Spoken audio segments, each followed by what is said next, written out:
All right, hello everyone. This is Robin Butler with NOAA, and we are starting the first of several, um, I guess I would call video blogs that we would like to begin doing weekly.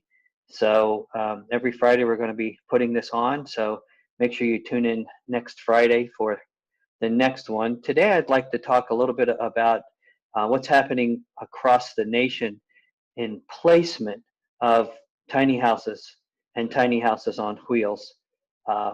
Obviously, um, everybody has been in the game for a while, knows that Rockledge, Florida came in with pocket neighborhoods, and they were allowing tiny houses on wheels for 25% of the neighborhood. The neighborhood needed to be between 4 and 12 uh, tiny houses, and they all had to have a green space and a deck or a patio that faced that green space, trying to create that neighborhood. Now, Brevard County recently, December 9th, and uh, passed an ordinance that just this last December that you could have tiny houses on agricultural that was 2.5 acres or more, and planned urban developments. And of course, across the nation, people have been putting them in RV parks and mm, mobile home or manufactured housing parks. The state of California passed an ordinance that, because of their overcrowding situation, that you needed to have tiny houses as ADUs. So what Dan Fitzpatrick of the American Tiny House Association has been doing is writing ordinances that the ADU could be a tiny house. So in Fresno, California was the first that went, and we're very close in LA and several other cities in California where you can use your tiny house as an accessory dwelling unit. There may be some restrictions. For instance, in Fresno, you have to have a certain size lot. I believe it's 6,600 square feet. But the way they're differentiating between a tiny house and a RV is that this needs to look like a house, not an RV. And so that's what's happening in California. Lake Dallas, Texas, a guy went in and he put a down payment or bought a 1 acre piece of property with an old house on it, and went to the city of Lake Dallas, Texas, and presented a plan that showed 13 pedestals and pads for tiny houses on wheels. He showed the parking and the landscaping, and they gave him a permit to do that. And I just recently got a call from someone who is going into that subdivision, and they are requiring Appendix Q um, in this ordinance. So he, instead of the RV size window for secondary means of egress, which is 24 inches wide by 17 inches tall, they are requiring the IRC egress window, which is 20 inches wide by 24 tall, 5.7 square feet, and I believe it's 41 inches to the sill. So they're going to be putting in a skylight to meet those requirements in the loft. The other possibility is if they will allow the loft to be part of the bedroom, which is the downstairs, then that egress window could be put in the downstairs area. I'm working on a tiny house village where I have 6 tiny houses that are around a center core, and in places where you have zoning that says you have to have a 1,200 square foot house, this tiny house village works because they're considering it one house. And so you can get one house in there with it's going to be 5 bedrooms for the one I'm doing, because I can only put 5 bedrooms in this one.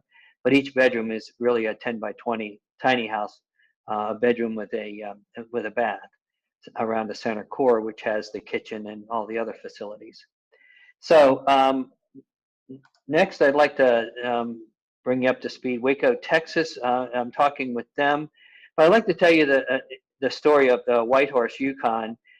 Basically, 7 years they have been living in this tiny house in Whitehorse, and they were building another home, a home for a veteran, on the property when a neighbor complained. And code enforcement came in, found out that they were doing Airbnb on a part of the main house, And so they shut them down on that, and they put a stop work on the house they were building, and they gave the individual 10 days eviction notice. They would like to be able to keep the house there. It's been there for 10 years. It's not unsightly. They haven't been complaining about it. However, we're trying to work on placement. How can we have this as placement? And Durham, North Carolina is another situation where the AT&T and I believe another utility company, maybe the cable company, came in onto the property, not on the right of way, and damaged the water line so that it was leaking inside of her basement and created mold. And then the mold has gotten up into her house and into her drywall. So she bought a tiny house. She talked to the building officials, and she bought a tiny house.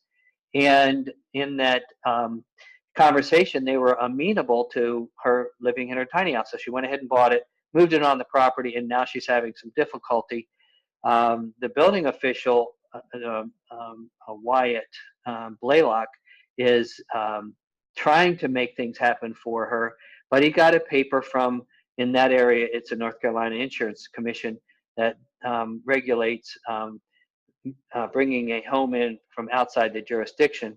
And they're saying that there's only two ways to do it. It either needs to be a modular construction, which would be built to the North Carolina Building Code, which is IRC, or it would need to be a manufactured or mobile home, which is a HUD code. And those are the only two. Well, HUD's out because 400 square feet or more is what HUD is all about.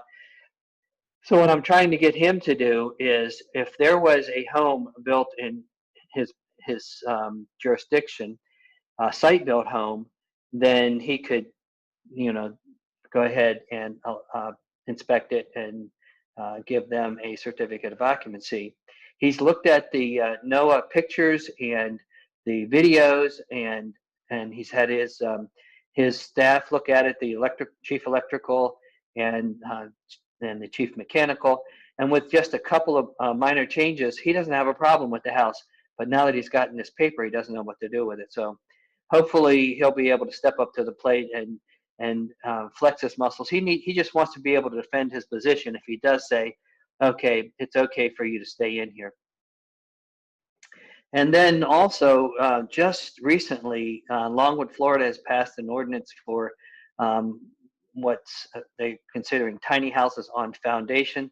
And Brett is building, at Cornerstone, is building what he calls a code compliant tiny house in the factory and bringing it out to the site. That's another new wrinkle that's coming into the tiny house area. And so I'm following up on that. I'm probably going to meet with Brett and find out a little bit more about what's going on in Longwood, since it's in my neck of the woods. And finally, I just got a call from Kentucky from a building official who is interested in how can he allow tiny houses in. And it sounds like NOAA's going to have to become a third-party inspector for modulars in order for this to happen. So we tried to go with the ANSI direction, which Brevard County went with the ANSI 119.5 that's certified by an engineer. However, he may not be able to do that. It seems like in the northern areas, they don't allow people to live in park model RVs, whereas in Florida and some of the other areas, you can live in park model RVs full time. And so it's an easier sell on the municipality to do an ANSI 119.5 and that they can live in it full time.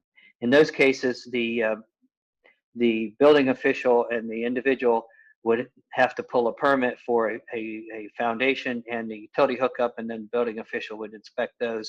But as far as the house, as long as it was certified by an engineer, built to ANSI code, they're okay with that. So that being the case, the three-legged stool has always been funding, insurance, and placement. And so placement is happening very quickly across the nation. I do want to put a plug in for the American Tiny House Association. If there's anyone there that has a building official, zoning official that's friendly toward tiny houses, we would like to know who they are and we will work with Kevin and Dan will work with them to help write the ordinance so that it gets written in a way that's really friendly toward the tiny houses on wheels, which is what we're hoping to see happen. So until later, that's all for